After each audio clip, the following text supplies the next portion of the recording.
दोस्तों, वेस्ट बंगाल का जो एक आखिरी कॉन्स्टिट्यूएंसी थी जिसपे रीपोलिंग हुई थी, फलता, उस जगह का नाम था फलता कॉन्स्टिट्यूएंसी। उसका रिजल्ट आ गया है। उसका रिजल्ट आ गया है और बीजेपी जो 207 पे थी वो 208 पे पहुंच गई है। सिर्फ इतना ही नहीं, बीजेपी को फलता से 71% वोट मिले हैं।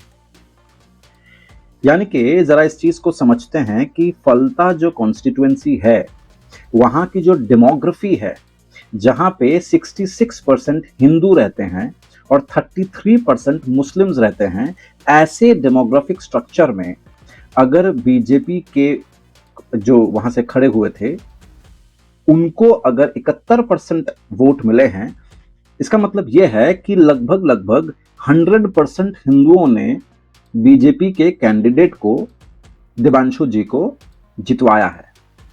और सिर्फ इतना ही नहीं, कई सारे अन्य कम्युनिटी यानी कि मुस्लिम कम्युनिटी के लोगों ने भी, माइनॉरिटी के लोगों ने भी वोट दिया है। इसका सीधा मतलब यह है कि वहां के लोग टीएमसी की जो राजनीति थी उससे खुश नहीं थे, उससे निकलना चाहते थे। दोस्तों, फलता को डायमंड हार्बर मॉडल बोला जाता है और ये कोई किताबों में लिखा हुआ नहीं है, ये अभिषेक बैनर्जी का खुद का बनाया हुआ एक, उनका ही एक बनाया हुआ एक मॉडल है जिसपे उनको बड़ा गर्व है। एक ऐसा मॉडल जो कि सिंडिकेट राज पे चलता है, एक ऐसा मॉडल जहां पे लूट करना, चोरी करना, खुलेआम घूस लेना, दंगे करवाना, कम्युनल बातें करना, कम्युनल अपीजमेंट करना, इनफैक्ट वुमेन की सुरक्षा को लेकर भी कई सारे सवाल उठे। TMC is known for all sorts of hooliganism that is possible, जो वो वहां पे पिछले 15 सालों से कर रही है।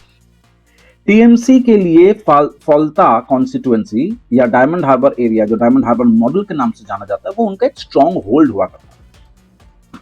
और ऐसी जगह पे बीजेपी के कैंडिडेट का वहां पे 71%, मोर देन 71% वोट से जीतना बहुत सारी बातें कह रहा है।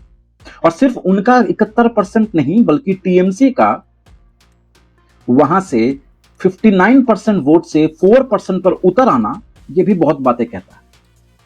टीएमसी के वहां से जो खड़े हुए थे वो खुद एक बहुत बड़े गुंडे थे, जिन्होंने इलेक्शन से 2 दिन पहले, 48 घंटे पहले अपना नाम विड्रॉ करवा लिया था। उसके अगेंस्ट में कोई भी टीएमसी के बड़े नेता प्रचार करने नहीं आए थे। यानी कि टीएमसी उससे हाथ फेर रही थी, हाथ अपना उठा चुकी थी। पूरे देश को और पूरे बंगाल को यह बात क्लियरली पता चल चुका है कि बंगाल में टीएमसी का एक नंगा नाच चलता था, एक वायलेंस का नंगा नाच चलता था, एक अराजकता का माहौल बनाकर रखा हुआ था। आज के तारीख में बंगाल के हर कोने खोपचे से काउंसिलर्स को उठवाया जा रहा है, जिनके अगेंस्ट में चोरी के मुकदमे पंजीकृत किए जा रहे हैं। और यह सच्चाई है। ऐसे ऐसे एरियाज हैं बंगाल में जो कि मुस्लिम मेजॉरिटी एरियाज हैं। फॉर एग्जांपल तोपशिया, यहां का सिचुएशन कुछ ऐसा है कि almost 85 to 90% constructions illegal constructions हैं। अब बात यह है कि वहां पे पिछली सरकारों ने इनको ये करने का, ये इलीगल तरीके से रहने के लिए इजाजत दी होगी, ये गैर कानूनी काम करने की इजाजत दी होगी। बीजेपी की सरकार कानून से व्यवस्था को चलाना चाहती है, विधि का सिस्टम, विधि का जो शासन है उसको इंप्लीमेंट कर रही है, तो मुसलमानों को तकलीफ नहीं हो रही है। इलीगली वहां जो रह रहे हैं उनको तकलीफ हो रही है। और संजोग से इलीगैलिटीज में अधिकतर नाम जो सामने आ रहे हैं वो मुस्लिम नाम। तो ये जो कहानियां बताई जा रही हैं सोशल मीडिया पे, न्यूज पे, और विभिन्न नैरेटिव्स जो सेट किए जा रहे हैं कि BJP is anti Muslim, no, BJP is actually eradicating all the illegal occupants in Topsia. तो अगर उसमें से संजोग से मुस्लिम बाहर निकल रहे हैं तो यार ये तो मुस्लिम कम्युनिटी की सोचने की बात है कि अधिकतर लोग तुम्हारे कम्युनिटी से क्यों हैं, instead of questioning the government which is trying to implement the rule of the law.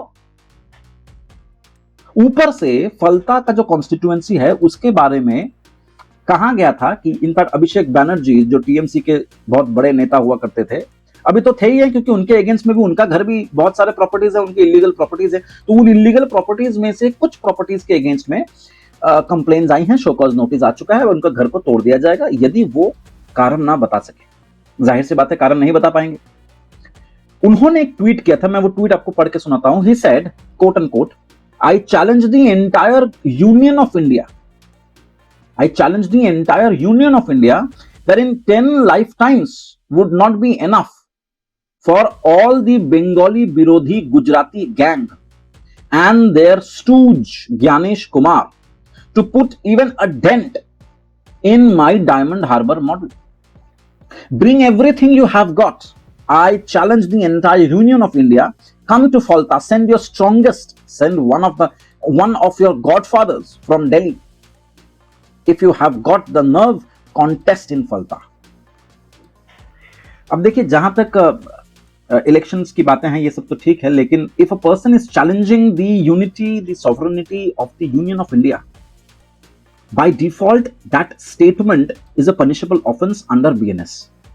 ये तो साफ सीधी बात है। इसके अलावा भी विभिन्न प्रकार के जो लॉज हैं वो इस चीज को क्लियरली बताते हैं कि यदि कोई व्यक्ति यूनियन ऑफ इंडिया और उसकी गरिमा, उसकी इंटेग्रिटी को चैलेंज करता है ओपनली, जो ईसीआई की निरपेक्षता को चैलेंज कर रहा है बिना किसी सबूत के, वो एक इलीगल काम कर रहा है। That action, that tweet is itself a punishable offence.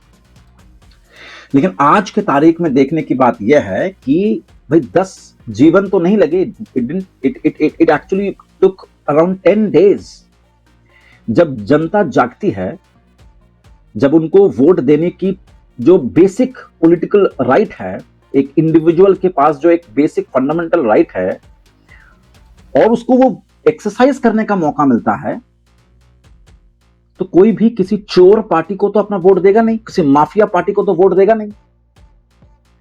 और वही हुआ है। टीएमसी का 59% से 4% पर आ खड़ा हुआ है, और वो 4% भी अधिकतर जो है उसी के चेले चपाटे हैं जो उस पर्टिकुलर इंसान जो वहां का गून हुआ करता था उसके खिलाफ है। तो साफ सीधी बात यह है कि TMC is absolutely finished, and यही होना था, यही होना चाहिए था, यही हुआ है। बीजेपी या आरएसएस किसी भी भाषणों में उन्होंने ये बिल्कुल नहीं कहा है कि that they are anti Islam या anti Islamic. It is only the fact that they want their country to be supreme. और अगर देश के विरोध में कोई कुछ बोलता है, कोई कुछ करता है, अपनी स्वाधीनता को एक्सरसाइज करने के नाम पे, उन जैसे लोगों को बख्शा नहीं जाएगा। मुझे नहीं समझ में आ रहा है इसमें क्या बुरा हो रहा है। सालों से इलीगल प्रॉपर्टीज थी। इनफैक्ट फलता में जब से बीजेपी के देवांशु जी जीते हैं, कई सारे महिलाएं सामने आके सच को कबूल कर रही हैं। वो बहुत सारी चीजें ऐसे बता रही हैं जिससे समझ में आता है कि कितना डर उनके जहन में बसा हुआ था कि वो मुंह नहीं खोल पाते। वो कहते हैं कि टीएमसी के जो गुंडे हैं वो रात में महिलाओं को कहते थे कि अपना घर का कमरा खुला रखना। उनके घर से उनके पतियों को, उनके घर में जो मर्द हैं उनको घसीट कर ले जाते थे फुटबॉल के मैदान में, और वहां पे सर के ऊपर पत्थर का कीला ठोक ठोक के मार देते थे खुलेआम। अब हिसाब लेने का समय आ गया है।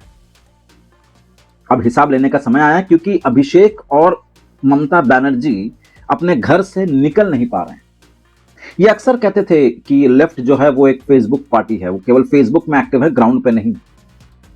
हालांकि हमने पिछले कुछ एक हफ्ते से या 2 हफ्तों से टीएमसी को फेसबुक के पार्टी के रूप में देखा है। ममता बनर्जी अपने घर से पॉडकास्ट कर रही हैं, अपने घर से खुद की वीडियो बना करके लोगों को संदेश दे रही हैं। That's the only mode of communication that is left for her, and so is the same for Abhishek and other political leaders of the same party. So this is the reality. Bengal जाग चुका है। बंगाल को सर्विसेज चाहिए, बंगाल को तरक्की चाहिए, बंगाल को ये सिंडिकेट और लूट मार की जो राजनीति है, जो सांप्रदायिक राजनीति है, वो नहीं चाहिए। और ये बात इस इलेक्शन में भी, पर्टिकुलरली इस कॉन्स्टिट्यूएंसी में भी साबित हो चुकी है कि बड़ी बड़ी बातें करना और एक्चुअली में काम करने में कितना फर्क है। मैं इस वीडियो को अंत करने से पहले, खत्म करने से पहले, फिर से बीजेपी के जो नए चुनिंदे एमएलए हैं फलता से, उनको मुबारकबाद देता हूं। बीजेपी बहुत सारी बहुमत से जीती है। It's almost 208 seats out of 294, और बहुत सारी उम्मीदें हैं इस नई सरकार से। एंड आई एम श्योर कि जिस तरीके से ये सरकार काम कर रही है, पिछले आई थिंक 12-15 दिन भी नहीं हुए हैं, हमें इस सरकार से बहुत उम्मीदें हैं। जय श्री राम, वंदे मातरम, भारत माता की जय। नमस्कार।